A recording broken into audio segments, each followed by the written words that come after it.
श्रीमद् भागवत महापुराण कथा दूसरा स्कंद 9वां अध्याय। ब्रह्मा जी का भगवत धाम दर्शन और भगवान के द्वारा उन्हें चतुश्लोकी भागवत का उपदेश।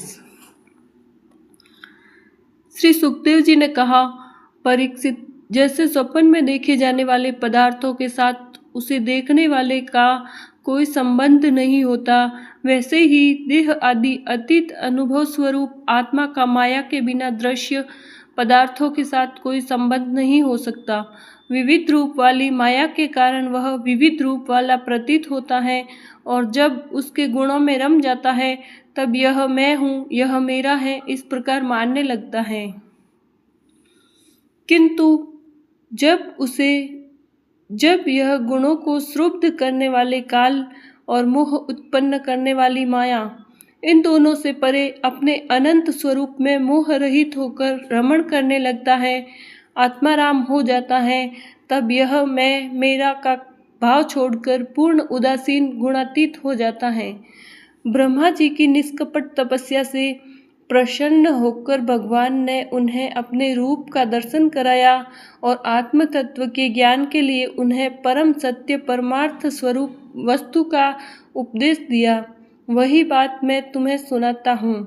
तीनों लोकों के परम गुरु आदिदेव ब्रह्मा जी अपने जन्म स्थान कमल पर बैठकर सृष्टि करने की इच्छा से विचार करने लगे, परंतु जिस ज्ञान दृष्टि से सृष्टि का निर्माण हो सकता था और जो सृष्टि व्यापार के लिए वांछनीय है, वह दृष्टि उन्हें प्राप्त नहीं हुई। एक दिन वे यही चिंता कर रहे थे कि प्रलय के समुद्र में उन्होंने व्यंजनों के 16वें एवं 21वें अक्षर त तथा प को तप तप तप करो इस प्रकार 2 बार सुना। परीक्षित, महात्मा लोग इस तप को ही त्यागियों का धन मानते हैं। यह सुनकर ब्रह्मा जी ने वक्ता को देखने की इच्छा से चारों ओर देखा, परंतु वहाँ दूसरा कोई दिखाई न पड़ा। वे अपने कमल पर बैठ गए और मुझे तप करने की प्रत्यक्ष आज्ञा मिली है, ऐसा निश्चय कर और उसी में अपना हित समझकर उन्होंने अपने मन को तपस्या में लगा दिया। ब्रह्मा जी तपस्वियों में सबसे बड़े तपस्वी हैं, उनका ज्ञान अमोघ है। उन्होंने उस समय 1 सहस्त्र दिव्य वर्ष पर्यंत एकाग्र चित्त से अपने प्राण, मन, कर्मेंद्रिय और ज्ञानेंद्रिय को वश में करके ऐसी तपस्या की जिससे वे समस्त लोगों को प्रकाशित करने में समर्थ हो सके। उनकी तपस्या से प्रसन्न होकर भगवान ने उन्हें अपना वह लोक दिखाया जो सबसे श्रेष्ठ है और जिससे परे कोई दूसरा लोक नहीं है। उस लोक में किसी भी प्रकार के क्लेश, मोह और भय नहीं है। जिन्हें कभी एक बार भी उसके दर्शन का सौभाग्य प्राप्त हुआ है, वे देवता बार बार उसकी स्तुति करते रहते हैं। वहाँ रजोगुण, तमोगुण और इनसे मिला हुआ सत्वगुण भी नहीं है। वहाँ न काल की दाल गलती है और न माया ही कदम रख सकती है। फिर माया के बाल बच्चे तो जा ही कैसे सकते हैं। वहाँ भगवान के वे पार्षद निवास करते हैं जिसका पूजन देवता और दैत्य दोनों ही करते हैं। उनका उज्ज्वल आभा से युक्त श्याम शरीर, शतदल कमल के समान कोमल नेत्र और पीले रंग के वस्त्र से शोभायमान है। अंग अंग से राशि राशि सौंदर्य बिखरता रहता है। वे कोमलता की मूर्ति हैं। सभी के 4-4 भुजाएं हैं। वे स्वयं तो अत्यंत तेजस्वी हैं ही, मणिजड़ित सुवर्ण के प्रभा में आभूषण भी धारण किए रहते हैं। उनकी छवि मूंगे, वैदुर्य मणि और कमल के उज्ज्वल तंतु के समान है। उनके कानों में कुंडल, मस्तक पर मुकुट और कंठ में मालाएं शोभायमान हैं। जिस प्रकार आकाश बिजली सहित बादलों से शोभायमान होता है, वैसे ही वह लोक मनोहर, कामिनियों की कांति से युक्त, महात्माओं के दिव्य तेजोमय विमानों से स्थान पर सुशोभित होता रहता है। उस वैकुंठ लोक में लक्ष्मी जी सुंदर रूप धारण करके अपनी विविध विभूतियों के द्वारा भगवान के चरण कमलों की अनेकों प्रकार से सेवा करती रहती हैं।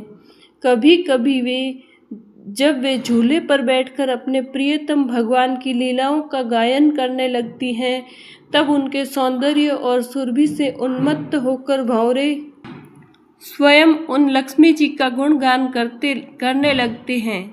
ब्रह्मा जी ने देखा कि उस दिव्य लोक में समस्त भक्तों के रक्षक लक्ष्मीपति, यज्ञपति एवं विश्वपति भगवान विराजमान है। सुनंद, नंद, प्रबल और आरोहण आदि मुख्य मुख्य पार्षदगण उन प्रभु की सेवा कर रहे हैं। उनका मुख कमल प्रसाद मधुर मुस्कान से युक्त है, आँखों में लाल लाल डोरियां हैं, बड़ी मोहक और मधुर चितवन है। ऐसा जान पड़ता है कि अभी अभी अपने प्रेमी भक्त को अपना सर्वस्व दे देंगे। सिर पर मुकुट, कानों में कुंडल और कंधे पर पीताम्बर जगमगा रहे हैं। वक्ष स्थल पर एक सुनहरी रेखा के रूप में श्री लक्ष्मी जी विराजमान हैं और सुंदर 4 भुजाएं हैं। वे एक सर्वोत्तम और बहुमूल्य आसन पर विराजमान है। पुरुष, प्रकृति, महतत्व, अहंकार, मन, 10 इंद्रिय, शब्द आदि 5 तंत्र मात्राएं और पंचभूत, ये 25 शक्तियां मूर्तिमान होकर उनके चारों ओर खड़ी हैं। समग्र ऐश्वर्य, धर्म, कीर्ति, श्री, ज्ञान और वैराग्य, इन 6 नित्य सिद्ध स्वरूप भूत शक्तियों से वे सर्वदा युक्त रहते हैं। उनके अतिरिक्त और कहीं भी वे नित्य रूप से निवास नहीं करती। वे सर्वेश्वर प्रभु अपने नित्य आनंदमय स्वरूप में ही नित्य निरंतर निमग्न रहते हैं। उनका दर्शन करते ही ब्रह्मा जी का हृदय आनंद के उद्वेग से लबालब भर गया। शरीर पुलकित हो उठा, नेत्रों में प्रेम आंसू छलक आए। ब्रह्मा जी ने भगवान के उन चरण कमलों में, जो परम हंसों के निवृत्ति मार्ग से प्राप्त हो सकते हैं, सिर झुकाकर प्रणाम किया। ब्रह्मा जी के प्यारे भगवान अपने प्रिय ब्रह्मा को प्रेम और दर्शन के आनंद में निमग्न शरणागत तथा प्रजा सृष्टि के लिए आदेश देने के योग्य देखकर बहुत प्रसन्न हुए। उन्होंने ब्रह्मा जी से हाथ मिलाया तथा मंद मुस्कान से अलंकृत वाणी में कहा। श्री भगवान ने कहा, ब्रह्मा जी, तुम्हारे हृदय में तो समस्त वेदों का ज्ञान विद्यमान है। तुमने सृष्टि रचना की इच्छा से चिरकाल तक तपस्या करके मुझे भली भांति संतुष्ट कर दिया। मन में कपट रखकर योग साधन करने वाले मुझे कभी प्रसन्न नहीं कर सकते। तुम्हारा कल्याण हो, तुम्हारी जो अभिलाषा हो वह मुझसे मांग लो, क्योंकि मैं मुँह मांगी वस्तु देने में समर्थ हूँ। ब्रह्मा जी, जीव के समस्त कल्याणकारी साधनों का विश्राम पर्यवसान मेरे दर्शन में ही है। तुमने मुझे देखे बिना ही उस शून्य जल में मेरी वाणी सुनकर इतनी घोर तपस्या की है। इसी से मेरी इच्छा से तुम्हें मेरे लोक का दर्शन हुआ है। तुम उस सृष्टि रचना का कर्म करने में किंग कर्तव्य विमूढ़ हो रहे हो। इसी से मैंने तुम्हें तपस्या करने की आज्ञा दी थी, क्योंकि निष्पाप तपस्या मेरा हृदय है और मैं स्वयं तपस्या का आत्मा हूँ। मैं तपस्या से ही इस संसार की सृष्टि करता हूँ, तपस्या से ही इसका धरण पोषण करता हूँ और फिर तपस्या से ही इसे अपने में लीन कर लेता हूँ। तपस्या मेरी एक दुर्लभ शक्ति है। ब्रह्मा जी ने कहा, भगवान, आप समस्त प्राणियों के अंतःकरण में साक्षी रूप से विराजमान रहते हैं। आप अपने अप्रतिहत ज्ञान से यह जानते ही हैं कि मैं क्या करना चाहता हूँ। नाथ, आप कृपा करके मुझ याचक की यह मांग पूरी कीजिए कि मैं रूप रहित आपके सगुण और निर्गुण दोनों ही रूपों को जान सकूं। आप माया के स्वामी हैं, आपका संकल्प कभी व्यर्थ नहीं होता।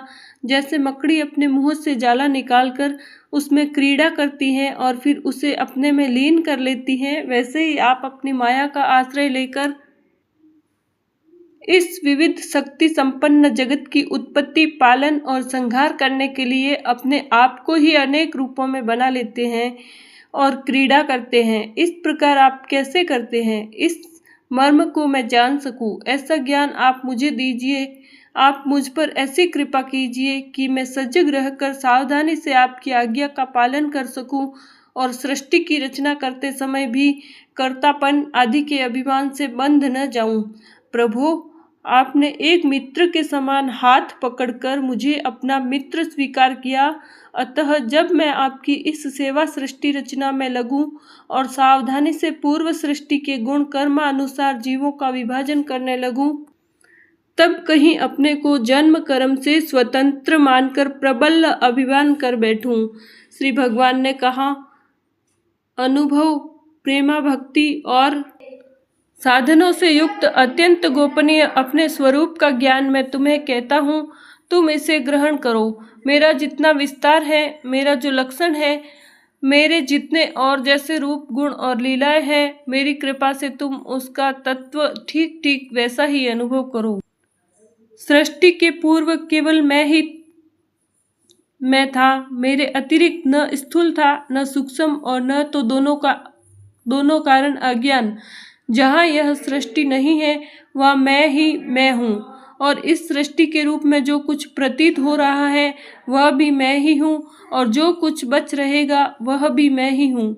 वास्तव में न होने पर भी जो कुछ अनिर्वचनीय वस्तु मेरे अतिरिक्त मुझ परमात्मा में दो चंद्रमाओं की तरह मिथ्या ही प्रतीत हो रही है, अथवा विद्यमान होने पर भी आकाश मंडल के नक्षत्रों में राहु की भांति जो मेरी प्रतीति नहीं होती, इसे मेरी माया समझना चाहिए।